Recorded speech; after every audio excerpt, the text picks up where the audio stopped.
Well, it's that time of year again. It is tax season. And I'm not talking about the tax season that's due on April 15th. I'm talking about the taxable season for your property. And why do you want to take advice from me? My name's Tim Whalen at Simple Mortgage, and I was on the Board of Reviews in Royal Oak for 18 years. And I'm the guy who sat behind the counter or behind the table and listened to people talk about their taxes and whether they should be down and should be adjusted. And I did that for 18 years, and I learned an awful lot about how the city reviews things, the state reviews things, and the difference between that versus an appraiser versus the consumer.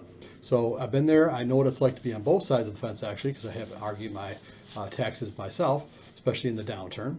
And well, now is the time. By now, you should have received a letter, typically by the end of January, maybe the first part of February, being told what the taxes on your property are going to be, what the adjustments were, I should say, on the state equalized value and on the taxable value.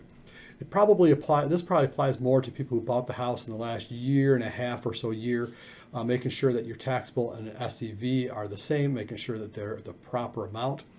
The math is a little more complicated than just taking half the value, so you want to make sure that that's done properly, especially if it's a new build or infill type of house into older community, or if you've done any renovations to the property. Those are some big things that will offset what the state thinks your value is versus what you really bought it for, I think the value is. So what do we have here? What is the SEV and the taxable value? So again, there's two numbers or two figures. One's a state equalized value, which is what the state thinks it is, and then the taxable value, which is what you're being taxed at, which is typically, the simple math is half the value of the home. Now, it's a little more complicated than that. It does go into typically a 2-year study. Some cities will maybe do a year study depending on the economy. We did that only during the downturn, doing a 1-year sales study because things were declining so fast. Typically, we use the 2-year sales study.